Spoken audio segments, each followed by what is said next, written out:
परशुराम आगमन। जनक पुत्री के संग श्री राम नानाविध भोगों का उचित प्रकार से अनुभव कर रहे थे।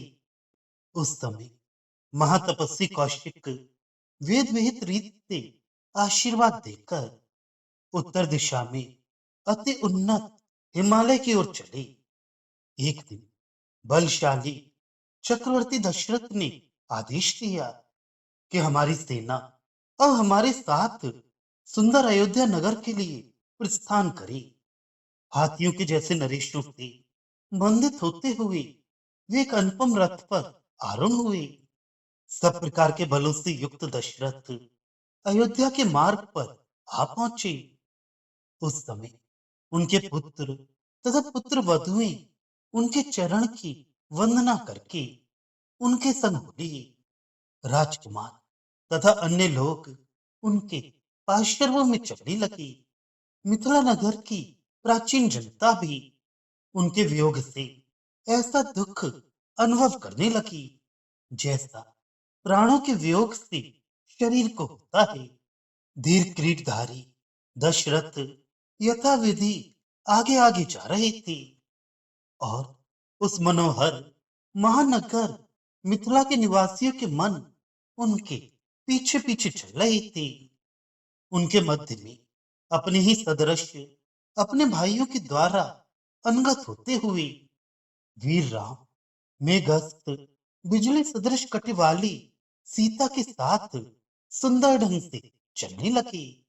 वे जब इस प्रकार जा रहे थे तब मयूर उनके दक्षिण की ओर आई, जो शुभ शकुन था, और कौवे आदि पक्षी बाईं ओर जाकर उनके मार्ग में बाधा उपस्थित करने लगे, जो अपशकुन था।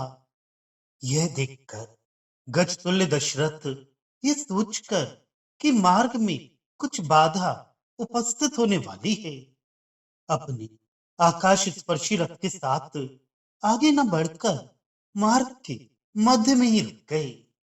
इस प्रकार रुककर उन्होंने एक शकुन शास्त्रज्ञ को बुलाकर पूछा कि ये शकुन अच्छे हैं या कुछ विपदा आने वाली है। तुम निष्पक्ष होकर सच सच बताओ। तब पर्वत तुल्य भुजा वाले उन चक्रवर्ती के सम्मुख पक्षियों के संकेत को पहचानने वाले उस व्यक्ति ने कहा, अब कुछ बाधा उपस्थित होने वाली है, किंतु फिर वह दूर हो जाएगी। शकुनज्ञ ये कह ही रहा था, इतने में परशुराम, जिनकी जटाओं से आकाश के अंधकार को दूर करने वाली कांति चारों ओर बिखर रही थी, जिनके हाथ में फरसा था, जो चलने वाले स्वर्ण पर्वत के सदृश थे, जो अग्नि उगलते थे, जो अग्नि के समान भयंकर नेत्र वाले थे, और जो वज्र सदृश कठोर वचन युक्त थे, वहां आ पहुंचे। उनको देखकर उद्वेलित समुद्र में फंसी हुई नौका के जैसे लोग डगमगा उठे।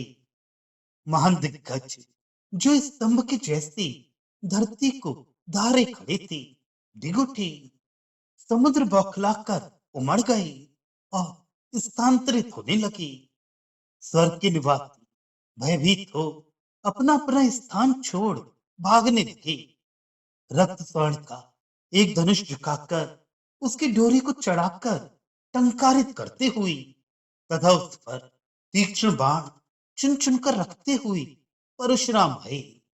निकटस्थ लोग सोचने लगे, खुले हुए व्रण से प्रवाहित रक्त के जैसे लाल नेत्रों से अग्नि ज्वाला प्रसारित करने वाले इन परशुराम का ये कोप किस लिए उत्पन्न हुआ? क्या स्वर्ग को धरती पर गिराने के लिए, भूलोक को आकाश में उठाने के लिए, या असंख्य प्राणियों को यम के मुख में डालने के लिए? किस लिए ये कोप कर रहे हैं? युद्ध के मध्य तीव्र हो उठने वाले परशु के अग्रभाग से अग्निशिखा प्रज्वलित हो उठी, जिससे रथारूढ़ होकर मेरु पर्वत की परिक्रमा करने वाला सूर्य भी दिग्भ्रांत हो भटकने लगा। उनके शरीर से ऐसा प्रज्वलित तेज निकल पड़ा, मानो समुद्र में रहने वाली बड़भागनी ही आकाश तक उठकर प्रज्वलित होती हुई धरती पर चली आ रही हो। उनकी बलिष्ठ भुजाएं दिगंतों में जा फैली, चारों ओर बिखरी हुई उनकी जटा में शिखा नभ को छू रही थी। श्वेत चंद्र भी उनके अति निकट दिखाई देता था। वे समुद्र, जल, अग्नि, वायु, भूमि, आकाश, सबके विनाशकारी कल्पांत के समय में तांडव करने वाले उमापति रुद्र की समता कर रही थी। ऐसे में परशुराम आ पहुंचे, जिनके पास अति तीक्ष्ण धार वाला ऐसा फरसा था, जिसका प्रयोग करके उन्होंने सैकत वेला युक्त समुद्र से घिरे हुए समस्त भूलोक पर छा जाने वाली बलशाली सेना से विशिष्ट तथा पराक्रमी नरेशों से तिलकायमान कार्तिवीर अर्जुन रूपी सजीव महावृक्ष की एक सहस्त्र उन्नत भुजा रूपी वज्रमय शाखाओं को काट दिया था। क्षत्रिय कुल पर एक कलंक जमदग्नि की हत्या के कारण लग गया था, जिससे परशुराम ने भूलोक के राज समूह का समूल नाश करते हुए अपने परशु से 21 पीढ़ियों तक उनके प्राण हरे थे, भूमि के पापों का उन्मूलन किया था और उमड़ते समुद्र जैसे तरंगायित उनके रक्त प्रवाह में डूबकर अकेले ही गोता लगाया था। क्षमा स्वरूप महान तपस्या तथा जलाने वाली अग्नि स्वरूप महान कोप, ये जिसमें अत्यधिक मात्रा में थे, अस्त्र प्रयोग की स्पर्धा में जिनके सम्मुख शिथिल पड़कर कार्त के बीच में ही स्पर्धा छोड़कर चले गए थे, और जिन्होंने क्रोध के साथ विलक्षण तीक्ष्ण बाणों का प्रयोग करके उच्च शिखर वाले क्रौंच पर्वत में ऐसा छेद कर दिया था, जो ऊंचे उड़ने वाले पक्षियों के लिए आने जाने का एक सुंदर मार्ग बन गया था, जो अनायास ही पर्वतों को भूमि में धंसा सकते थे, समुद्रों को बहा देने में समर्थ थे, और जिन्होंने मेघ स्पर्शी पर्वत को भेद दिया था, वे परशुधारी वहां आ पहुंचे। प्रभु रामचंद्र के जन्म के कारणभूत दशरथ चक्रवर्ती ने उन्हें देखा और उस कठोर व्यक्ति के आगमन से आशंकित होकर भारी वेदना से ग्रस्त हो गए। उमंग से चलने वाली सेना भयग्रस्त हो इधर उधर भागने लगी। उज्जवल भक्तियों को परस्पर सम्मिलित कर भौहें सिकोड़कर आंखों से चिंगारियां उगलते हुई वज्र के सदृश अत्यंत क्रोध के साथ वे परशुराम रथ पर आने वाले सिंह के समान कुमार के सम्मुख आए। मनोहर नयन वाले नृप कुमार राम भी ये सोचने लगे कि ये महात्मा कौन है।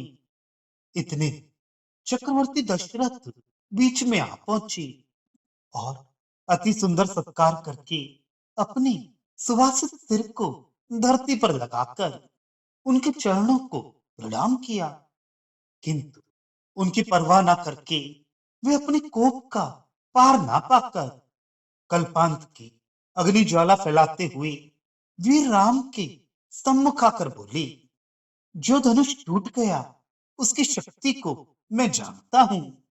अब तुम्हारी स्वर्ण भूषित भुजा के बल की परीक्षा करने की मेरी इच्छा है। युद्ध करके पुष्ट हुई मेरे भुजाओं में कुछ खुजलाहट भी हो रही है। यहाँ मेरे आगमन का कारण यही है, दूसरा कुछ नहीं।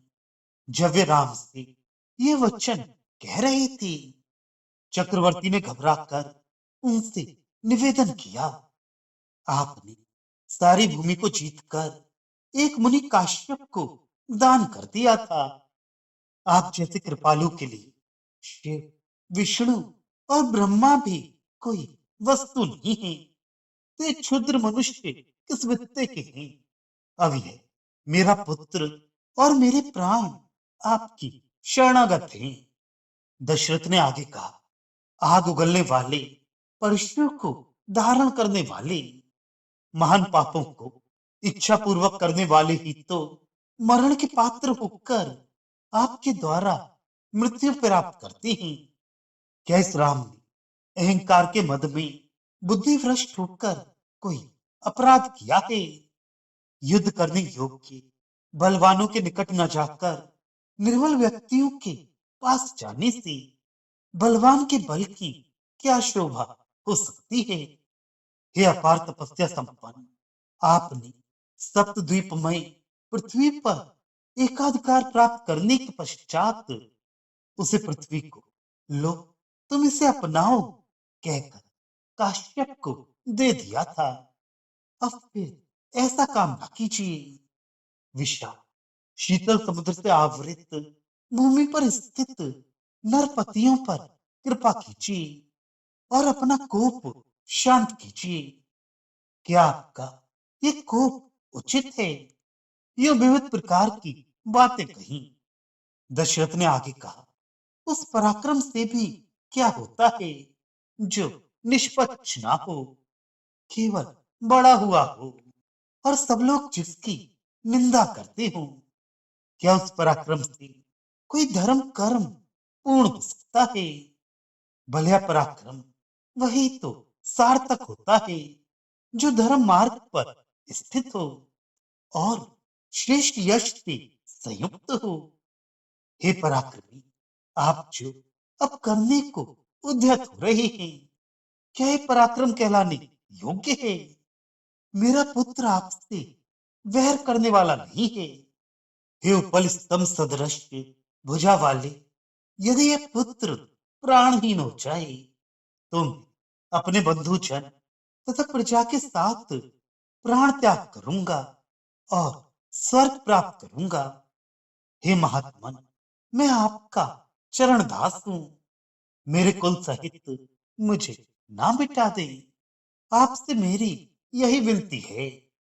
यूं प्रार्थना करने वाले अपने पैरों पर पड़े हुए चक्रवर्ती को परशुराम ने कुछ वस्तु ही ना समझा, किंतु प्रज्वलित दृष्टि से देखकर वे स्वर्ण रंग के वस्त्रधारी राम के सम्मुख आ पहुंचे। उनकी ये निष्ठुरता देखकर तथा अपना कोई उपाय फलीभूत होते न देखकर दशरथ विकल प्राण हुए और बिजली को देखे हुए सांप के समान मूर्छित हो गए।